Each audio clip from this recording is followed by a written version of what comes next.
안녕하세요. 다루하루TV입니다. 오늘은 경력상 조회라는 제목으로 이야기를 해볼까 합니다. 우리가 교직원에 지원을 할 때 이력서 부분에 내가 했던 활동 또는 어느 조직에 속해서 일했던 경력사항 등을 적는데, 이 경력들을 인사 담당자가 어떻게 확인하는지 제가 교직원으로 일을 하면서 알게 된 점을 공유해 드릴 테니 이번 영상도 끝까지 시청해 주세요. 우리는 대학교 교직원 채용에 지원을 할 때 이력서 경력 부분에 내가 어디서 일을 한 경험을 가지고 있는지 표 안에 작성을 합니다. 언제부터 언제까지, 그리고 어느 조직에서 무슨 직급으로 어떠한 업무를 담당했는지 보통은 표로 작성을 하는데, 좀 더 상세하게 요구하는 곳들은 이전 조직에서 담당했던 업무와 성과를 좀 더 자세히 기입하도록 하는 곳도 있습니다. 근데 문득 이 경력사항들은 인사 담당자가 정말 다 검증을 할까라는 궁금증이 생기더라고요. 그렇다면 정말 학교 인사 담당자는 지원자의 경력을 다 확인하는지 제 경험을 통해서 알려드리겠습니다. 참고로 대학교 교직원 취업의 모든 것 전자책을 판매 중에 있습니다. 이 책은 교직원 취업을 준비하시는 분들에게 취업 준비를 하는 과정을 순차적으로 하여 기초를 쌓을 수 있도록 정리하였습니다. 따라서 교직원 취업을 빠른 시간 내에 효율적으로 준비하고 싶은 분들에게 많은 도움이 될 것이라 생각합니다.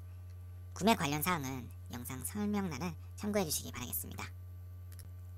저는 총 7개의 대학교로부터 정규직 합격 통보를 받았고, 이 중 3곳에서 일을 한 경험이 있습니다.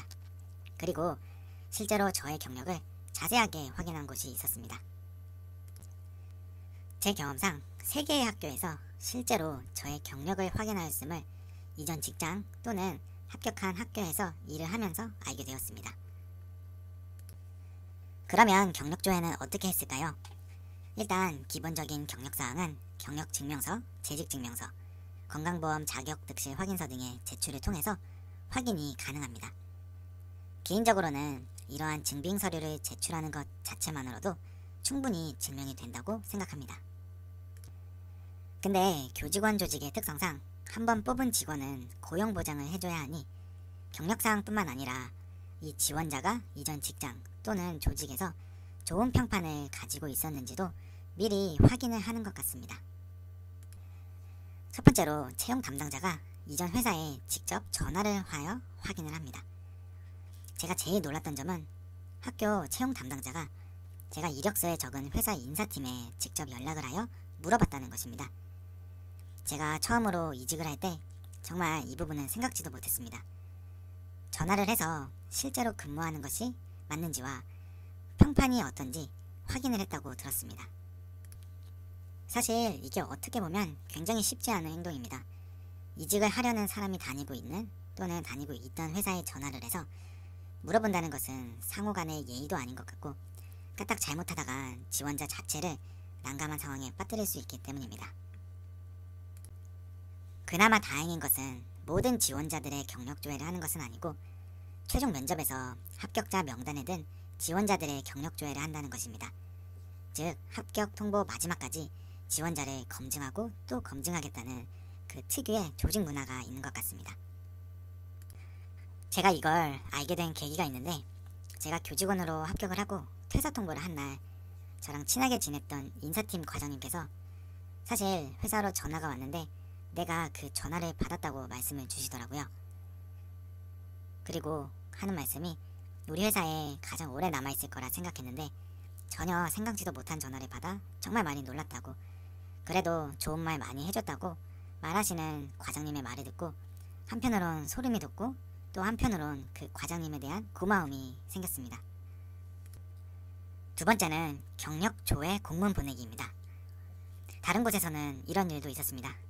여러분도 교직원으로 일을 하시다 보면 알게 되시겠지만 우리나라 공공기관 간의 전자문서, 공문 발수신 시스템은 정말 쉽게 보낼 수 있게 되어 있습니다. 그리고 매년 공채 시즌이나 특정한 시기가 오면 학력 및 경력조회 요청이 엄청나게 들어옵니다. 그 공문에 답변하는 것도 업무 중요도는 낮지만 꽤 오랜 시간 잡아먹어야 하는 업무 중 하나입니다. 왼쪽 그림을 보시면 맨 위에 제목에 경력조회 요청, 그리고 땡땡땡의 경력조회를 요청드립니다. 그리고 그 지원자의 개인정보 등을 명시하면서 이 사람에 대한 경력, 학력 조회를 해달라고, 회신해달라고 요청을 합니다. 대략 이런 식으로 문서가 오면 담당자는 회신 공문을 작성하여 답변을 해줘야 합니다. 보통 일반 회사는 이런 일이 없는데 학교 등 공공기관에서는 이런 공문을 보내는 곳이 간혹 나타나더라고요. 참고로 왼쪽에 있는 그림은 정말 간단하게 그려본 건데, 여러분들이 교직원으로 일을 하실 때는 정말 수많은 공문을 작성하게 될 텐데, 내가 쓴 공문이 나의 그리고 학교의 대표 얼굴이 되니까 정말 연습 많이 하시는 것을 추천드립니다. 대학교 교직원 취업을 준비하다 보면 채용 합격도 어렵고 수습기간, 인턴 근무, 선계약직 근무, 그리고 경력 조회까지 교직원 되기 참 어렵습니다. 근데 이렇게 진입벽을 높게 쌓아 올린 이유는 그만큼 대학교 교직원이 좋은 직장이기 때문이 아닐까요? 요즘 학령인구 감소로 인해서 대학교의 위기가 대두되고 있지만 막상 교직원 채용시장, 특히 인서울대학교는 웬만한 스펙으로는 명함도 내밀지 못하는 높은 경쟁률을 보인다는 것을 잘 알고 계실 겁니다. 이렇게 어렵고 힘든 대학교 교직원 취업 준비에 다루하루TV는 언제나 여러분들 옆에서 정보를 제공해드리고 항상 응원하겠습니다. 이번 영상이 도움이 되셨다면 구독과 좋아요 꼭 눌러주세요. 그리고 제 채널에 올라와 있는 취업 준비 영상들과 대학교 교직원 위클리 채용 정보도 놓치지 않으시기를 바라겠습니다. 감사합니다.